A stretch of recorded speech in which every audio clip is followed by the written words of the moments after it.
বিনিয়োগের জগতে একটা চিরচেনা দ্বন্দ্ব আছে, জানেন তো। জমানো টাকা কোথায় রাখলে তা শুধু সুরক্ষিতই থাকবে না, বরং সময়ের সাথে সাথে বাড়তে থাকবে। একদিকে আছে রিয়েল এস্টেট বা জমির আকাশ ছোঁয়া প্রবৃদ্ধির হাতছানি, অন্যদিকে সোনার সেই প্রাচীন চকচকে নিরাপত্তা। কোনটা বেছে নেবেন? এই মহাদ্বিধা নিয়েই আমাদের আজকের এই বিশ্লেষণ। ধরুন এই মুহূর্তে বিনিয়োগের জন্য 50 লক্ষ টাকা একদম প্রস্তুত আছে। এখন প্রশ্ন হলো, এই টাকাটা আসলে যাবে কোথায়? শহরের আশেপাশে এক টুকরো জমিতে, নাকি পুরোটাই দিয়ে সোনার বার কিনে সিন্ধুকে নিরাপদে রেখে দেবেন? ব্যাপারটা কিন্তু এত সহজ নয়। একদিকে রিয়েল এস্টেটের দীর্ঘমেয়াদী শক্তি, অন্যদিকে মূল্যবান ধাতুর তাৎক্ষণিক নিরাপত্তা। দারুণ এক লড়াই, তাই না? আমাদের আজকের এই বিশ্লেষণে আমরা মূলত ছোটি বিষয় নিয়ে কথা বলবো। প্রথমে বিনিয়োগের মহাদ্বিধা, এরপর সোনা বা তারল্যের ঢাল, জমির প্রবৃদ্ধির যন্ত্র, আধুনিক ডিজিটাল বিকল্প, বয়সভিত্তিক কৌশল এবং সবশেষে স্মার্ট ডাইভার্সিফিকেশন ফর্মুলা। চলুন একজন নিরপেক্ষ রেফারির মতো এই দুই হেভিওয়েটের লড়াইটা একটু খতিয়ে দেখা যাক। প্রথমেই আসা যাক আমাদের প্রথম পর্বে, বিনিয়োগের মহাদ্বিধা এবং সঞ্চয়ের নীরব হুমকি। মুদ্রাস্ফীতি বা ইনফ্লেশন জিনিসটাকে একটা নীরব চোর ভাবা যেতে পারে। এই চোর কিন্তু অলক্ষ্যেই জমানো টাকার মান কমিয়ে দিচ্ছে। একটু অতীত ফিরে তাকালেই বোঝা যায়, 10 বছর আগে 1000 টাকায় বাজারের ব্যাগ কতটা ভরত, আর আজ ওই একই টাকায় ব্যাগের তলাও ভরতে চায় না। টাকাগুলো যেন বাজারেই জাদুর মতো উধাও হয়ে যাচ্ছে। মানে শুধু ক্যাশ টাকা জমিয়ে রাখলে দিন দিন তার মান কমতেই থাকবে। আর ঠিক এখানেই সঠিক বিনিয়োগের প্রয়োজনীয়তা শুরু হয়। এবার আমাদের দ্বিতীয় পর্ব, সোনা বা তারল্যের ঢাল। চলুন পরিচয় করিয়ে দিই মিস গোল্ডের সাথে। ঐতিহাসিকভাবে এটি শুধু একটি ধাতু নয়, এটি চূড়ান্ত একটি নিরাপত্তা জাল। এই মেস গোল্ড বা সোনার সবচেয়ে বড় সুপার পাওয়ার হলো এর তারল্য বা লিকুইডিটি। সহজ কথায়, বিপদের দিনে কত দ্রুত একটা সম্পদ বিক্রি করে নগদ টাকা পাওয়া যায়। ধরুন রাত 3টার সময় হঠাৎ একটা মেডিকেল ইমার্জেন্সি তৈরি হলো, ক্যাশ টাকা লাগবেই। তখন তো আর জমির এক কোণা বা বাথরুমের দরজা খুলে বিক্রি করে দেওয়া সম্ভব না, তাই না? কিন্তু ঘরে সোনা থাকলে সেটা খুব সহজেই ভাঙিয়ে ক্যাশ পাওয়া যায়। একদম আসল বিপদের বন্ধু। কিন্তু দাঁড়ান, সব কিছুরই একটা উল্টো পিঠ আছে। ঘরে সোনা রাখা মানে তো বুকে বোমা বেঁধে ঘুমানোর মতো অবস্থা। চুরির প্রবল ঝুঁকি। নিরাপত্তার জন্য ব্যাংকের লকারে রাখবেন, সেখানেও বছর বছর ফি গুনতে হবে।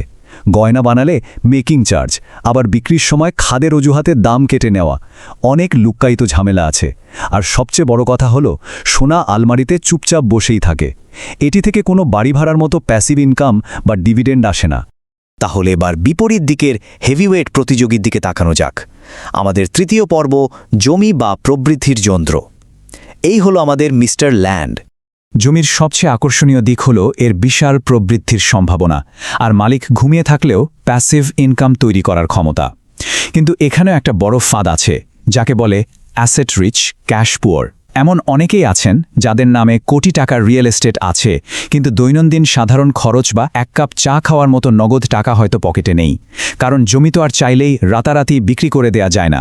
আর জমি কেনার পথটাও খুব একটা মসৃণ নয়। প্রথমেই পকেটে বস্তা ভর্তি মূলধন থাকতে হবে। অল্প টাকায় তো আর জমি হয় না।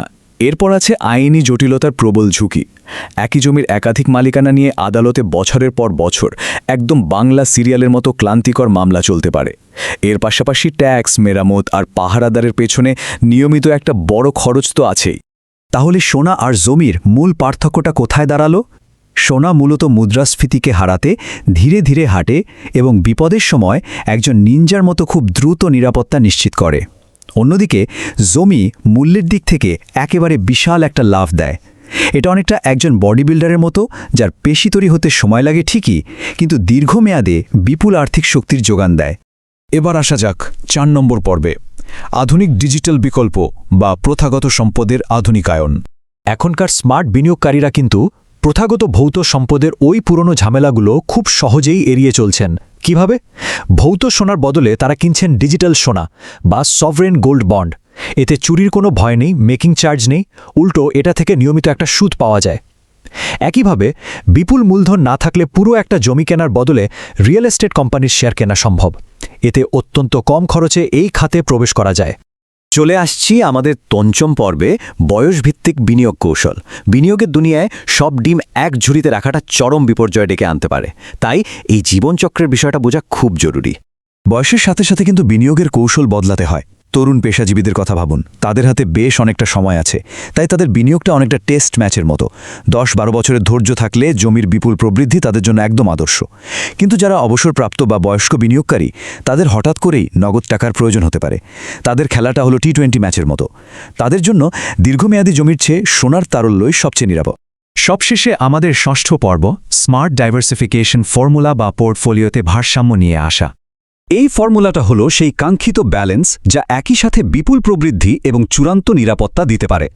নিখুঁত ভারসাম্য আনতে চাইলে মোট বিনিয়োগযোগ্য তহবিলের 50% রাখতে পারেন জমির মতো ভারী সম্পদে, 30% রাখতে পারেন তারল্য নিরাপত্তা হিসেবে সোনা বা গোল্ড বন্ডে, এবং বাকি 20% তাৎক্ষণিক ব্যবহারের জন্য ব্যাংকে বা ব্যবসায় নগদ অর্থ হিসাবে। দেখুন কিভাবে জমির শক্তির সাথে সোনার নিরাপত্তাকে দারুণভাবে মিলিয়ে ফেলা হলো। দিন শেষে একটা কথা মনে রাখা খুব জরুরি, বিনিয়োগ মানে শুধু লাভ খোঁজা নয়, এটি হলো মনের শান্তি খোঁজা। একটা ভারসাম্যপূর্ণ পোর্টফোলিও শুধু আর্থিক লাভই দেয় না, এটি রাতে শান্তিতে ঘুমাতে সাহায্য করে। সোশ্যাল মিডিয়ায় ক্ষণিকের বাহবা পাওয়ার জন্য দামি কোনো গ্যাজেট কেনার চেয়ে এমন সুচিন্তিত বিনিয়োগ দীর্ঘমেয়াদে অনেক বেশি মূল্যবান। একটা ভাবনার জায়গা তৈরি করে দিয়ে আজকের এই আলোচনা শেষ করব। আপনার বর্তমান যে আর্থিক কৌশল রয়েছে তা কি হঠাৎ আসা কোনো বড় আর্থিক ঝড় সামলাতে পারবে, নাকি জীবনচক্রের এই নীতিগুলোর আলোকে বিনিয়োগটা একদম নতুন করে সাজানোর সময় এসেছে? সঠিক সময় সঠিক সিদ্ধান্তই কিন্তু ভবিষ্যতের আর্থিক সুরক্ষা নিশ্চিত করে। ভেবে দেখবেন।